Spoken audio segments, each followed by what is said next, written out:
Hello everybody and welcome to our latest session, which is this time we're going to do three female scientists. Now, even in the 18th century, women's achievements in literature, painting and music were beginning to be recognised, as we saw when we were studying the Blue Stockings. Science was a different story. It took until almost the end of the 20th century before their scientific achievements were recognised. Who even now can name a female scientist? Marie Curie is about the only one whose name anybody would recognise. And until the 1960s, she was the only female scientist to have been awarded the Nobel Prize. And yet women have always played a part in science, but always in the background. They've been the helpers, the assistants, according to some feminist writers, the tea makers and general dog's bodies, subservient to their male colleagues, who are often their husbands or brothers, and usually content to be so. Even when they made original contributions to research, their ideas were undervalued, their insights often attributed to the men they worked alongside. The sad story of Rosalind Franklin, denied a Nobel Prize and any of the glory which went to Crick and Watson for discovering the structure of DNA, is a classic example, and that happened, of course, as recently as the 1950s. But it was much the same in the 18th century, as the story of Caroline Herschel shows. Caroline is now the most famous female scientist of the 18th century, but at the time she was barely noticed. Significantly, she was never invited to join the Blue Stockings. It's doubtful if any of them had ever heard of her, despite her living and working alongside some of them in Bath. No one ever painted her as one of the muses, and yet her contributions to history is arguably greater than theirs. It didn't help that she was a foreigner. She was born Carolina Lucretia Herschel in 1750 in Hanover, the 8th of 10 children, 6 of whom survived into adulthood. From the start, little Lena was lonely and felt undervalued. She only had one sister who was much older than she was and soon got married, leaving Lena to do many of the household chores. Indeed, in her autobiography, Caroline makes her childhood sound a bit like Cinderella's. And playing the part of the wicked stepmother was her own mother, who, according to her, was illiterate and lazy and treated her as unpaid household drudge. Her father was a complete contrast, and she adored him. Originally a gardener, he was a talented musician who taught himself to play the oboe and got a job playing in the Hanoverian Foot Guards. But he was also interested in art and science, particularly mathematics. Only 2 of his children shared these interests. One was his favourite son, Wilhelm, and the other was Lena. And William and Caroline Herschel, as they became, were to remain close to each other all their lives. Hanover was, of course, ruled by the King of Great Britain, at the time, George II. In 1756, the 7 Years' War broke out, and Isaac Herschel and his 2 eldest sons, who were also in the regiment, were ordered to England. While they were gone, her mother was head of the family, and Lena's treatment worsened. She was sent out on useless errands, only to return frozen and hungry to find she'd been forgotten about. Whenever she made a mistake, a whipping was bound to follow. There was no one who cared anything about me, she recalled bitterly in her old age. Even when her father and Wilhelm returned, things didn't improve much. She was sent to school, but as soon as she came home, was put to work, doing all the sewing her mother should have done, despite her fingers being too small to use a thimble. At this time, things were particularly hard because Hanover was occupied by the French. Soldiers were billeted on the Herschels. Isaac became a prisoner of war, which permanently damaged his health. Having already suffered an attack of smallpox when she was 4, Caroline at 10 contracted typhus, which nearly killed her. These childhood diseases left her scarred for life and also stunted her growth. She never grew taller than 4'6". Most remarkably for a future astronomer, she lost the sight of her left eye. There was obviously no question of marriage. She could have become a governess, but she needed to learn French, and her mother, who despised book learning, especially for girls, refused to allow it. So when she left school at 14, she was put to the millinery trade. She could at least earn her own living. But Isaac still had greater hopes for her. He included her in the extra lessons he gave to his favourite son, Wilhelm. Caroline always remembered what first aroused her interest in astronomy. In 1764 there was a solar eclipse, and Isaac urged her to watch it, but safely, by viewing it through reflections in water. By this time the war had ended, but conditions didn't improve much. Caroline came to hate the city of her birth. It was a backward place in a backward country, although the education she'd received in Germany was better than anything available for a girl in Britain at this time. Her brother could and did escape. He made his way to England, hoping for employment as a musician. Caroline seemed to have no future prospects, particularly after her beloved father died when she was 17. Then out of the blue came rescue. William had not only found employment in England, mainly as a music teacher, but he'd landed a plum job. He became conductor of the Spa Orchestra at fashionable Bath, and in his spare time, organist and choirmaster at the Octagon Chapel. Suspecting she had a good singing voice, he invited his sister to join him in England for a trial period, to see if she could take part in his winter concerts and oratorios. At least this was the ostensible reason.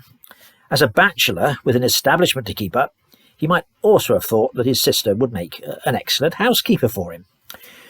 Whatever his motivation, Caroline was eager to go. The problem was their mother. But William offered to give her an annuity so that she could employ a household servant to replace her daughter. This problem being overcome, Caroline set off for England, William accompanying her. There was a usual storm crossing the North Sea, but they arrived safely at Harwich in August 1772. She was 22 years old and, of course, knew nothing of the English language or culture. They stopped off in London. She was dazzled by a place so much richer than Hanover, but her brother spent most of his time looking in optician shops. It was the first inkling of his growing obsession with telescopes and astronomy. They made their way to Bath, and she took up residence in her brother's house in King Street, now the Herschel Museum of Astronomy. Now she had to pass her trial. Although she was proficient on the violin, she hadn't had the musical education that all her brothers had had. She tried to train her voice by singing with a gag between her teeth, but she never tried singing in public, even before her own family, let alone before an audience. But William set to work to teach her the rudiments of singing, as well as to play the harpsichord, and she passed the test. She became a vital part of William's programme of oratorios, and eventually became such an accomplished singer that she was invited to perform in Handel's Messiah in Birmingham. She turned the offer down. Whether or not she would have liked to pursue her own musical career, there was no question of it. She was in England for one reason alone, to help her brother, and she always remained completely loyal to him, only expressing her resentment, even calling herself his well-trained puppy dog, in her autobiographies written in old age. She didn't like being a housekeeper. It was too much like the world of drudgery she'd escaped from. Although she eventually learnt English, she always had an abrupt manner which people found off-putting and made few friends. William did his best to help her acclimatise, engaging a lady to take her on a trip to London to introduce her to the social whirl and show her how genteel ladies behaved. Didn't make much difference. By 1774, William was moving away from music into a growing obsession with astronomy. He wanted to do original research, make discoveries in the night sky, and for this he needed a big telescope, 18 or 20 feet in length. And of course, he expected Caroline to help him. He ordered his lenses from London and expected her to amuse herself, as she put it later, by making the tube of papier-mâché that they were to be fitted into. Of course she did so. Increasingly the house became more like a workshop as William decided that reflector telescopes weren't any use for his purposes. He needed refractor telescopes using mirrors, and the lenses he was using weren't good enough. So, while he learned how to grind his own lenses, Caroline had to polish the mirrors. Eventually, the place became so cluttered that he decided to move to a house outside Bath with more room, including space on the roof to observe the heavens. Previously, he'd had to sit out in the street. He became so obsessed with his work.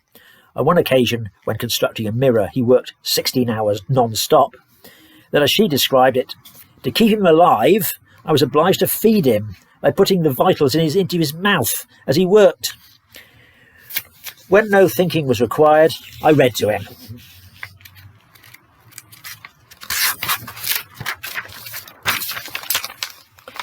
And sometimes I lent a hand. This lending a hand became increasingly important. Gradually, she was turning into an astronomer's apprentice. By the late 1770s, William's observations were beginning to make him well known. The Astronomer Royal at Greenwich, Maskelyne, was told all about the eccentric German musician who'd constructed his own telescopes and was doing interesting work cataloguing nebulae and double stars. He decided to pay him a visit. It didn't go well. In the next room, Caroline could hear them quarrelling. Maskelyne had proved the moon could not support life because it had no atmosphere. Herschel contradicted him and insisted that the moon was densely inhabited. This damaged his reputation, but didn't stop him. Although he continued to conduct and Caroline to sing, music was no longer central to his life. William decided that his sister needed another interest and turned the ground floor of their house into a millinery shop for her. The business collapsed after a few months. She was beginning to share her brother's obsession. She copied out entries from the astronomical catalogue for her brother to use and recorded his observations. She helped him construct his newest high-performance telescope and mounted it to create. They moved back to their old home in King Street, and here, on the night of the 13th of March 1781, William, while sight-reading the night sky as he called it, observed, among a patch of familiar stars, a bright, fast-moving object he'd never seen before. What could it be? At first he thought it was a comet, but it seemed to have no tail. He discussed it with Caroline, and eventually it dawned on them that he'd discovered a new planet, the first one ever discovered by scientific research. The news came as a sensation. At any rate, in the scientific world, Caroline found her house invaded by curious visitors.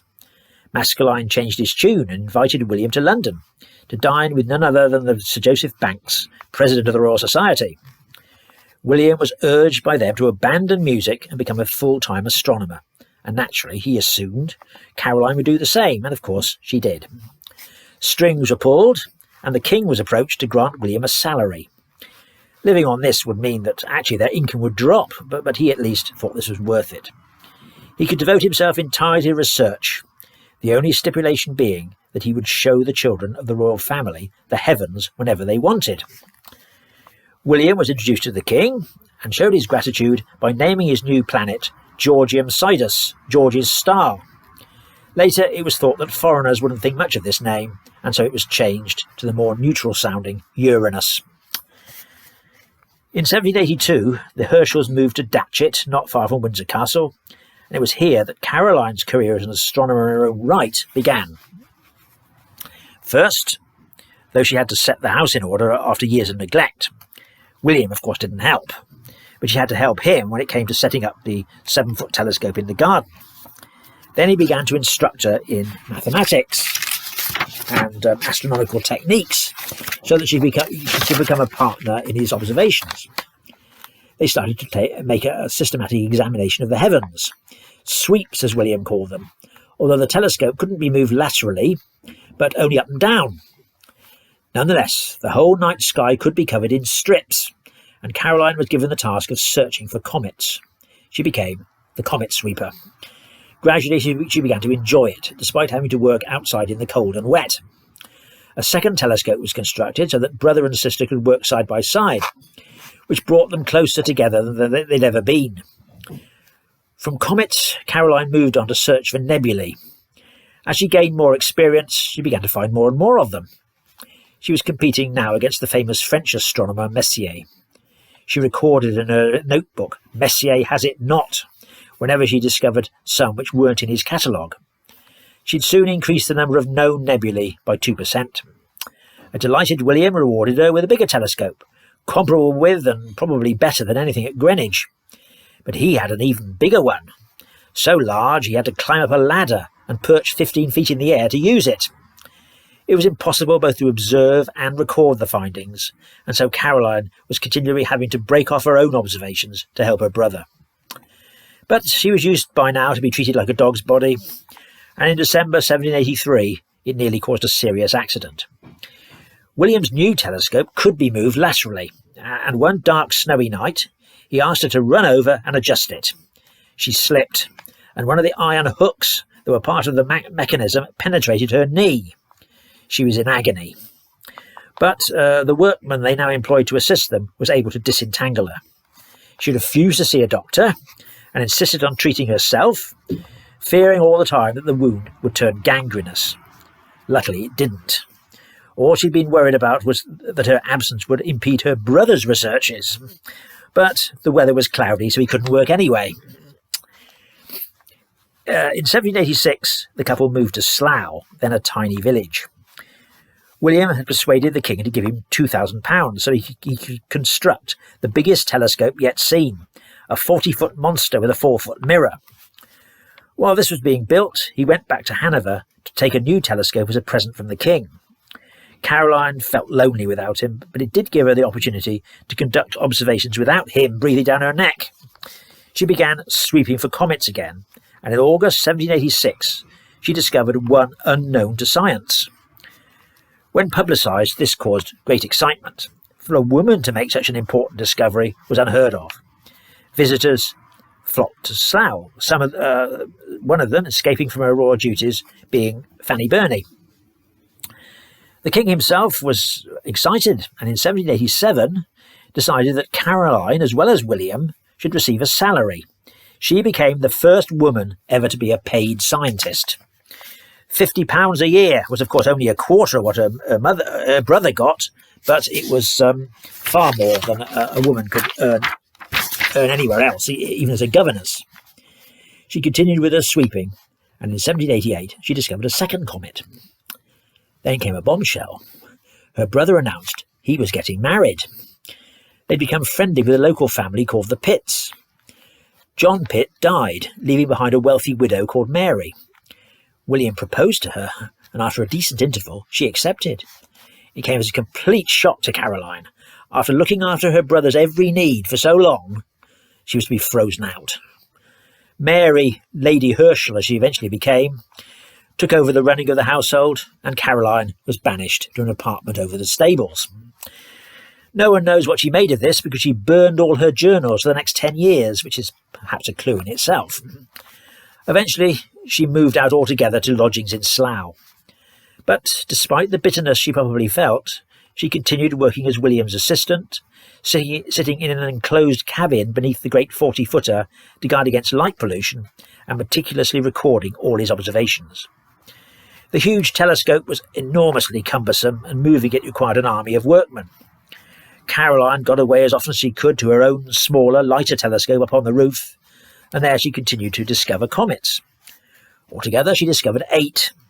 She was gradually being recognised as a researcher in her own right, corresponding with Banks and being invited by Maskelyne to stay with his family. By 1797, William was becoming irritated by the unreliability of the standard star catalogue drawn up by Flamsteed, but he was not prepared to break off his own researches. He discovered several of the moons of Saturn, among other things, to revise it, so he suggested Caroline do the job. She set to and completed the task in 20 months. The revised catalogue added 500 nebulae and star clusters to those already known, and was published by the Royal Society, but under her brother's name. This was always the problem. Caroline was well known, mentioned by women writers and appearing in a scurrilous cartoon, but William was famous, meeting Napoleon, visited by Byron and referred to, probably, by Keats. The great 40-footer became a tourist attraction long into Victorian times. William and Mary had one son, a little boy called John, who also showed an interest in astronomy from an early age. Since his father was becoming an increasingly remote figure, speculating on the age of the universe and whether extraterrestrial life existed, John turned more and more to Caroline, and their love for the boy healed the rift, if there was one, between Caroline and Mary. By 1822, John Herschel was a distinguished astronomer himself, based in Cambridge. In that year, William died. He received glowing obituaries, most of whom included a passing mention of his sister, who, according to the Times, performed a task usually considered incompatible with female habits. A backhanded compliment if ever there was one, but one typical of attitudes which took a long time to die. Caroline was now free at last to choose what to do with her life. She was in her 70s, and although her mind was still sharp, she was getting too frail for active research. she made a surprising decision. She would return to her birthplace, to a place she'd loathed and hadn't seen for 50 years. Whether it was grief at losing her beloved brother, or simply that she'd never really settled in England, it's not clear. But she attempted to carry on her observations, but found it impossible. So she concentrated on compiling a catalogue of nebulae to help her nephew. No less than 500 of them had been discovered by the Herschels. She was by no means forgotten in England, and in 1828 was awarded the Gold Medal of the Royal Astronomical Society. The next female recipient came in 1996. She continued being active into extreme old age, concentrating on the writing of her second autobiography, mainly at night, because working when it was dark had become second nature to her. She finally died in 1848 at the age of 97. Between them, she and William had discovered some 2,400 astronomical objects. Unlike so many women of distinction, she was never entirely to be forgotten, but in the 20th century she's emerged completely from William's shadow. The asteroid Lucretia commemorates her second name. One of the comets she discovered is named after her, and she's one of the few women to have a crater on the moon named in her honour. That's Caroline Herschel. Next time we're going to go on to two more female scientists, Mary Somerville and the much better known Ada Lovelace, the daughter of Lord Byron. That's for next time. Thank you.